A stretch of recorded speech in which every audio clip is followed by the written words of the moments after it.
What's going on, YouTube? Another day, another dollar in this ridiculous world we call truck driving.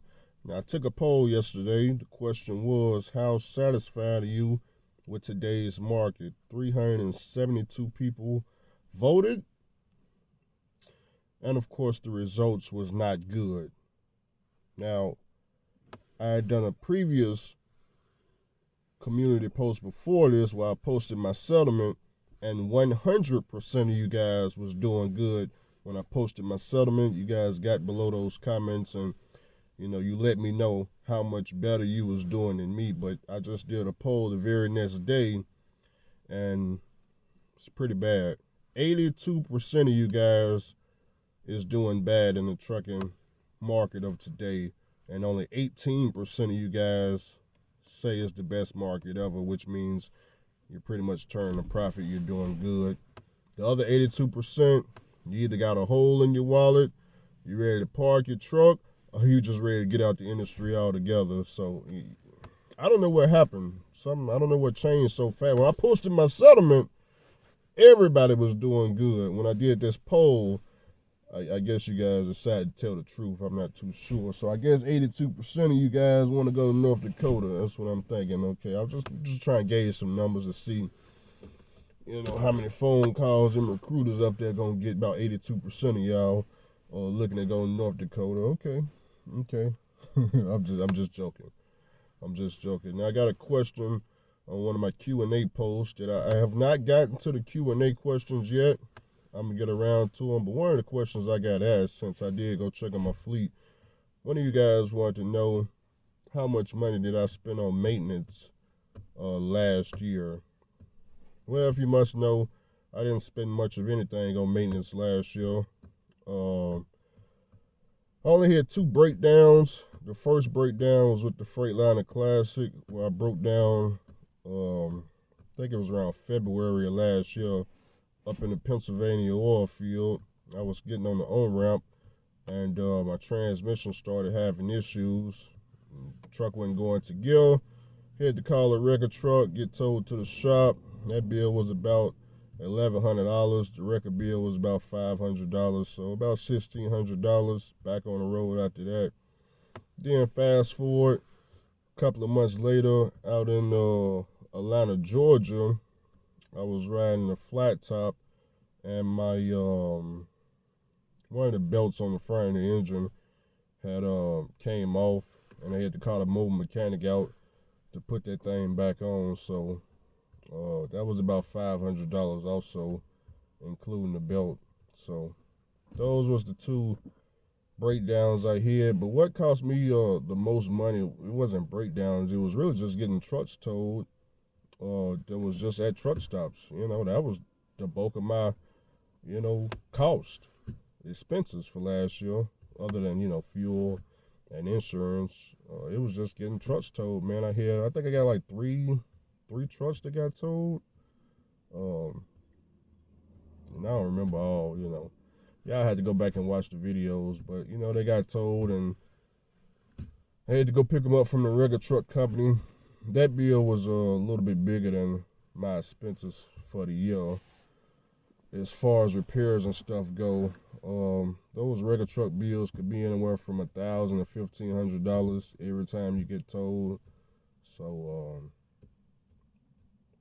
if you include that with the repairs, we're still under $10,000 for the whole year. Even if you throw in all the tires, I don't even think I bought that many tires, to be honest, but I don't recall. I know I got two tires on the pneumatic trailer. I didn't get any on the flat top. No, I don't think I got any on the flat top. I don't think I bought them two front steer tires on the flat top. I think I got that the year before. And then of course the classic, well the blue truck, I ain't never changed the tires on the blue truck at all. So that's just still original. The classic, I got three tires, but that was the year before, towards the end of that year, towards the end of 2022, I got three tires. So not too much maintenance, man. Really, I just started up the trucks, and I just ran them, man, to be honest with you. I ran them, and, nothing really major happened. And as far as the transmission having issues in the beginning of the year, that could have been avoided when I went to the mechanic and, I bought a brand new remanufactured transmission.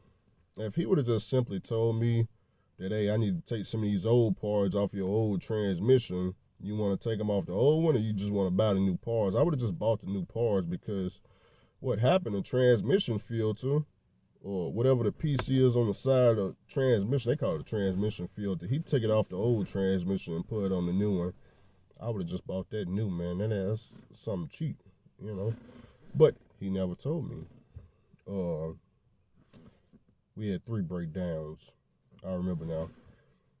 Back on the classic, the stick, the actual stick had went out.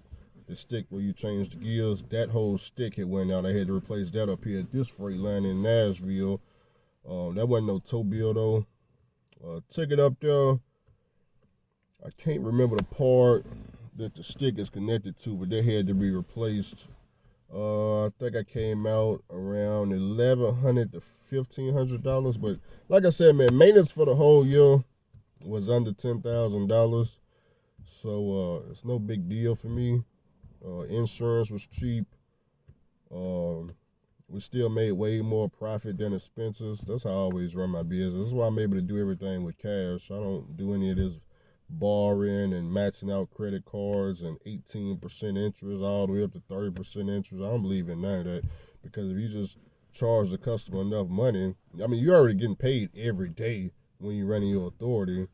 You should be able to just look at my expenses, man. Okay, a breakdown. I have a breakdown, like I said, up there in Pennsylvania, man. $1,500 breakdown. But we making over $1,500 a day. You can't just pay cash for the breakdown. You got to put that on the credit card and then just pay the monthly payment. Because that's what y'all going to do. You're going to pay the monthly payment. You ain't going to just pay it off. You're going to pay the monthly payment. That's why credit card debt is damn near over $1 trillion. That's $1 trillion of people just paying a minimum payment for the next lifetime, because that's for life. That's not something that's going. Even though if they look on their statement, the bank statement on them, let's say they matched it out, fucking, I don't know, $30,000. Okay, that's about 30 years. That if they pay the minimum payment for 30 years on $30,000, it'll be paid off in 30 years. But it ain't gonna be paid off in 30 years, unfortunately. Unless they call Dave Ramsey or get on one of them financial talk show channels and get some type of control of their money. Then they'll start paying it off, putting more towards it. But majority of people, they just gonna pay the minimum payment for life. It's gonna be for life. It's gonna be until they die. And that's how Mr. Charlie designed the system. He gonna get 10% of you. Didn't you hear what Warren Buffett said? He found the way to do what? Get 10% of you for life. Okay. Now that was back then. So Warren Buffett, he got it wrong. He figured out back then how to get 10% of you for life.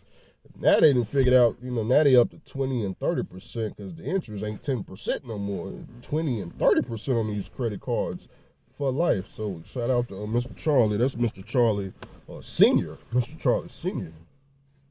30% on you for life. So yeah, compound interest too. If y'all don't know, credit card interest is daily. It's not weekly or monthly. It's daily interest. So every day you keep a balance, they charge interest daily. It's so sad. So Mr. Charlie Senior, how dare you? But I don't know how I got on that topic, but maintenance was cheap. If I ran my 12.7 this year, of course, the only maintenance I would be looking at, I would say tires, and if anything happened to the engine, the clutch and transmission, that's brand new or remanufactured. So, the transmission, we're looking at about 10 years on that. The clutch, or at least, how long does a clutch last? 300,000 or 500,000 miles, I believe. I got a heavy duty clutch too.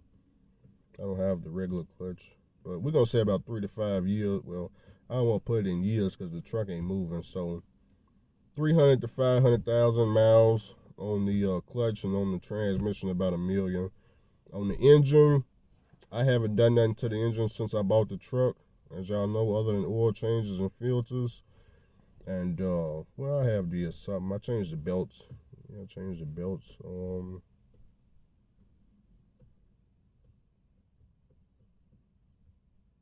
I think that's all I did. The belts and a starter. I did the starter too.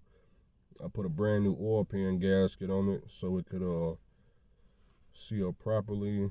And I did the engine mounts. It's got brand new engine mounts on the front and the back. But other than that, nothing. Oh, I did the boost sensor. Put a new boost sensor on now. Just small stuff. But if that engine was to blow up, we would be looking at a end frame. And an end frame for me on a 12.7, it'll be 3,000 labor if I get it to my shop. It's 3,000 labor. If I go with OEM, it's gonna be $10,000 for the OEM kit.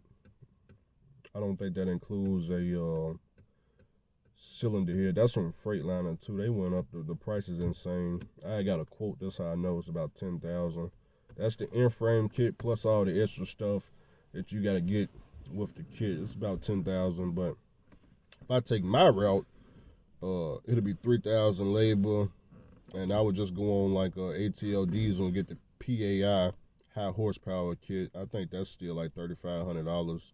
I would just go that route. Y'all know me. All of my trucks at this point, the engines are aftermarket, and I don't have any issues whatsoever with aftermarket parts in the engine. I know other people that ain't never put aftermarket parts in their engine. They do the most complaining on YouTube. A lot of them out of business. I'm still in business. I'm trying to tell you, I put aftermarket in my Mercedes, and 3 years later, the motherfuckers, I ain't never had no problem with it. So I don't have no experience with that. We in 2024. I can go start up the Mercedes and take loads right now. Just need some oil in the engine. That's about it. Drive it till it blow. I'm still trying to figure out when it's gonna blow, but at this point, ain't got no interest in driving a Mercedes in the flat top no more. I made my money off of it, bought other trucks, flat top, paid for the other trucks, but I keep it around. Keep it around. I can still, if I ever want to jump back in it and find some use for it, okay, I can still make money with it. I like to be in that position, okay. And then of course I got the option of jumping in Mr. Charlie truck, which I just got through doing. Jumping in Mr. Charlie truck, free and clear money. There ain't no expenses associated with that. No expenses, and in my case, it was barely even a food bill associated with it. So, a lot of options. I like to keep my options open. We got Mr. Charlie truck, we got the classic, we got the flat top, we got the blue truck. A lot of different options. Okay. So, and just because I got a cheap expense, just because my expenses are cheap, don't mean yours are gonna be cheap. So, for example, you guys has got like a Cummins engine. That's gonna cost way more money in maintenance to repair than something like a 12.7 Detroit.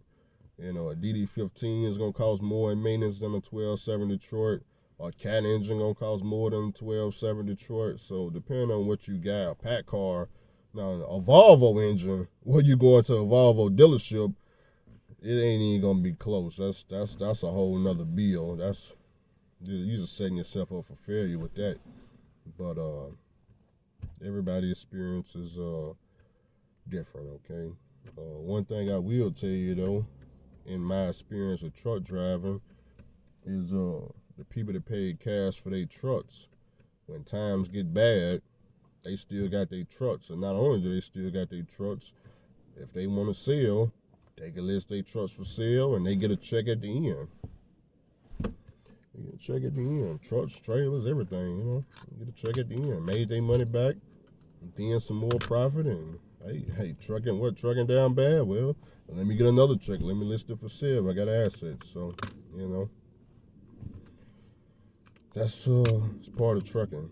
And I also find it way cheaper to just straight out buy a cash truck than try to go out and get like a brand new truck and then you gotta live on the road and constantly got that payment under you and things like that.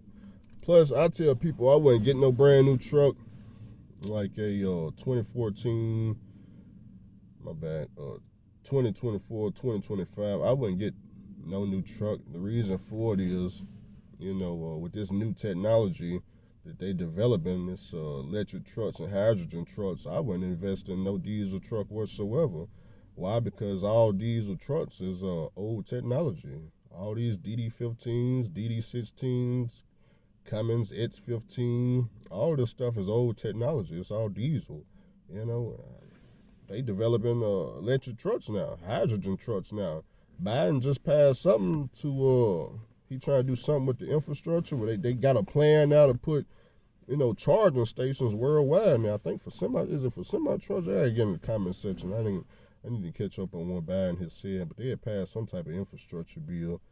So the wave of the future is electric trucks. All this diesel trucks. I mean, if I knew that in the future, 2040, you need to be buying electric trucks, why would I go out to the dealership and buy a 2025 with a DD15 as if something has changed with the DD15? Guys, from 2012 to 2025, it's still a DD15 engine. Yeah, I understand with the newer versions, they didn't, instead of the plugs being over here, they over there, and they didn't move the coolant tank over there instead over there, and that fuels is over here instead of over there, and they didn't color the freaking fuel rails and rerouted it. It's still a DD15 engine, okay? The internal parts are still the same, unfortunately.